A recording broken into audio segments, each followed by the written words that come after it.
You may easily make your own Photoshop brushes, so you have nice collection of whiskers, stray hair and forelocks to be used for reconstructions. It is especially handy for those of you who don't use tablet and pen. The easiest way to make a stump brush is to make it from the mask, so let's start with that. I have opened the portrait of George. He has a few nice hair strands that we could convert to brushes. We go to Channels panel, switching on the mask channel and switching off the colors channels. Now we are seeing our horse mask in black and white. Pick a strand of hair that you'd like to make a brush with, select it with a rectangle tool or with a lasso tool and copy it.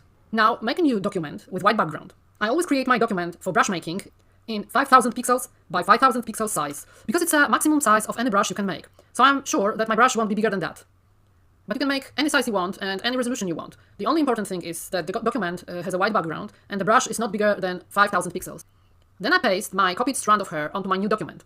The principles of making a brush requires that the brush should be black on white background. So now we have to invert the pasted image because it is white on black. After inverting, we are getting this. Now we have to clean the edges to leave only what we want. So we simply paint white on unwanted details.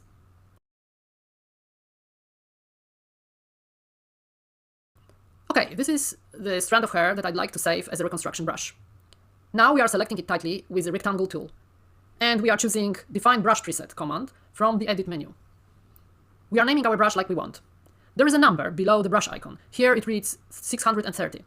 It is the initial brush size. You can make the size of your brush smaller when you use it later, but if you make it bigger, the brush quality will decline. It will be simply blurred. It will work the similar way like enlarging your images. At some point, they lose sharpness and they lose quality. So remember, always make your brushes from the high-quality big images. Okay, I'm naming it Flyaway 1 and saving my preset.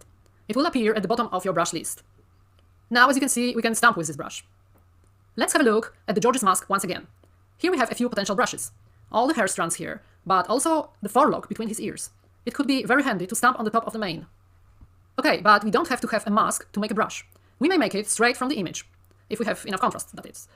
Here we have a nice contrast around the forelock and whiskers, so let's use it. I'm making a rough selection around the end of the forelock using lasso tool. I'm copying it and pasting to a white background document. First, I'm inverting it to have dark forelock on white background. As you can see, the background around forelock is not exactly white, so we need to increase the contrast. I'm using levels to do it, moving sliders until my background is white and forelock quite dark. The forelock doesn't have to be totally black. Important is to have the background pure white.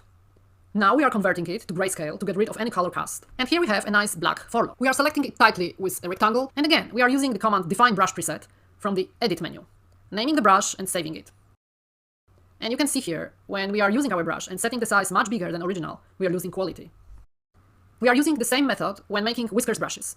Roughly selecting the whiskers, copying the selection, pasting to a new document, inverting if needed, because if we have a dark horse on pale background, we wouldn't have to invert. Now we are increasing the contrast, selecting it tightly, Define Brush Preset from Edit menu, and saving the brush preset. And that's it. The stamp brushes are really easy to make, and they can be useful in reconstructions. Remember one thing though, never make your brushes from big chunks of mane. Always use single strands of hair. If you make a brush from a big part of mane, it will look flat and fake after stamping. You may use the same method to create your signature brush.